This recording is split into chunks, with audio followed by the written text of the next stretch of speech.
Ang pag-uusapan po natin ngayon ay tungkol kay Cardano at ang kamanghamanghang pag-angat ng presyo nito, kung saan ngayon ay umabot na po siya sa presyong 0.60 or 60 cents at tila parang tina-target niya ang presyong $1.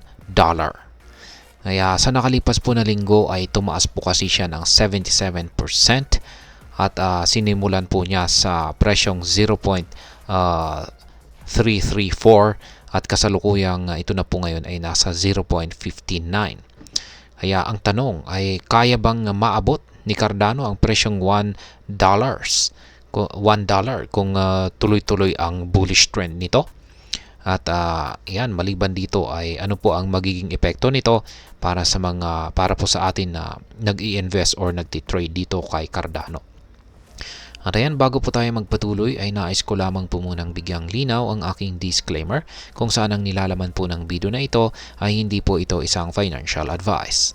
For education and information purposes lamang po ang layunin nito. At ayan, ano nga ba ang nangyari sa presyo ni Cardano? Nitong nakaraang linggo ay nagkaroon po kasi ng malaking paggalaw ang itong si Cardano. Tinatawag po natin itong bullish breakout o ang biglang pag-angat ng presyo dahil sa matinding demand at positive sentiment sa market. Sa loob ng ilang araw ay tumaas si ADA, ang native token ng Cardano, ng halos 87%. Mula po sa presyong 32 cents ay umabot po ito sa 59 cents or 595, 0.595. Ayan. Ang isa pong mahalagang dahilan sa pag-angat ng presyo ni Cardano ay ang magandang takbo po kasi ni Bitcoin na ngayon ay nasa all-time high na nasa presyong $82,000. Ang malakas na pag-akyat po ni Bitcoin ay ito po yung nagtulak din sa iba pang mga cryptocurrency gaya ni Cardano na tumaas sa mas mataas na presyo. Yan, ngayon ay bakit tinitingnan ng mga trader na maaring umabot pa sa presyong $1 itong si Cardano? May ilang dahilan kung bakit marami ang nag-i-expect na maaring umabot pa sa $1 na presyo itong si Cardano. Una ay sa technical na aspeto, nagkaroon po ng tinatawag na symmetrical triangle pattern sa weekly chart ni Cardano. Sa madaling salita ay isa po itong pattern na madalas magdulot ng breakout pataas o pag-angat ng presyo.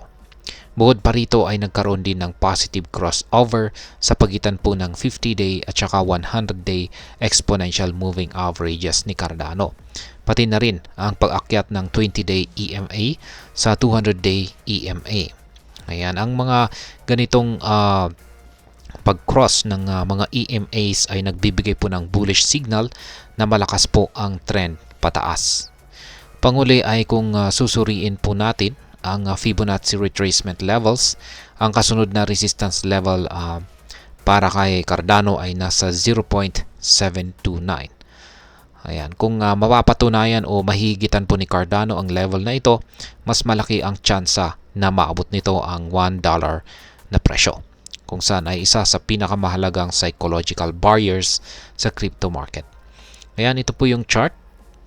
Yung kulay blue ay yan po yung symmetrical triangle pattern. Ayan, yung mga kulay itim naman na mga horizontal lines ay yan naman po yung mga Fibonacci levels.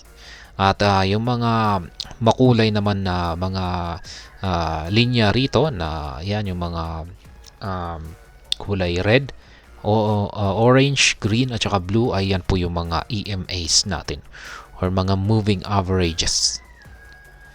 Yan. Yung nandito naman sa ibaba ay yan naman po yung MACD. Ngayon ay ano po ang posibleng balakid sa pag-abot ni Cardano sa presyong $1 or kung ano ang posibleng pipigil dito. Siyempre ay hindi po mawawala ang mga posibleng sagabal sa target na ito. Una ay maaari pong magkaroon ng price rejection sa presyong 60 cents or 0.60 o ang pag-reject ng market na itulak ang presyo pataas. Ang resistance level na ito ay maaring magdulot po ng temporary na pagbaba sa presyo ni Cardano kung hindi masustain ng mga trader ang momentum. Mahalaga rin ang papel ng mga support levels tulad po ng 0.50 at ang dating resistance trend line. Ito po yung dating resistance trend line, 0.50. Yan, kung saan ay nabasag at nagsisilbi po itong isang support.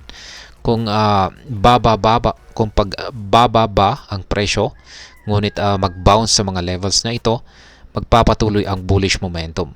Ngunit kung mabasag ang mga support levels na ito, maaari pong magresulta ito sa pagbagsak ng presyo na siyang magpapahina sa tsansa sa pag-akyat ni Cardano sa presyong $1. Ngayon ay ano naman po ang maaring epekto nito para sa atin bilang mga Pilipinong sa atin bilang Filipino crypto trader at investor. Malaki po ang potensyal na maging magandang oportunidad ang kasalukuyang pagtaas ng presyo ni Cardano. Ang pag-akyat po ng pagtaas po ng presyo ni ADA ay maaring magdala ng short-term gains para sa mga long-term holders at pati na rin sa mga day traders. Kung sakali pong maabot ni Cardano ang presyong $1, malaki ang kikitain ng mga nag-hold sa token. Lalo na kung nakuha nila ito noong mababa talaga ang presyo ni ADA. Para naman sa mga nagnanais na magsimula pa lang sa pag-invest sa crypto, mahalagang pag-aralan muna ang mga patterns at factors sa market. Ang crypto trading ay volatile o mabilis magbago-bago ang presyo. Kaya mahalagang maging handa at may tamang kaalaman ang mga nais sumubok sa market na ito. Ngayon, ang masasabi ko naman po rito ay sa aking personal na opinion, ang kasalukuyang takbo po ng presyo ni Cardano ay isang magandang halimbawa ng market sentiment sa crypto market. Sa tuwing tumataas si Bitcoin, madalas na sumusunod ang iba pang altcoin tulad ni Cardano. Ang mga pattern, technical na indicators at market sentiment ay mahalagang factors o mga bagay na dapat lagi nating isaalang-alang sa trading. Ang crypto market naman ay puno po ng oportunidad, pero may kaakibat din itong risk. Kaya para sa mga Pinoy na nagbabalak pumasok sa ganitong klaseng investment, mahalaga po ang tamang kaalaman at research para maiwasan ang biglaang pagkalugi. Sa huli, ang tagumpay sa crypto ay hindi lamang po sa laki ng kita, kundi sa tamang diskarte at pag-unawa sa market. At hanggang dito na lamang po tayo sa video na ito mga ka-crypto. Sana po ay inyong nagustuhan ang aking paliwanag sa video na ito. Kung ito po ay inyong nagustuhan, pakiclick lamang po ang like button nito. Marami pong salamat sa panonood. Ingat po tayo lagi at God bless po sa ating lahat.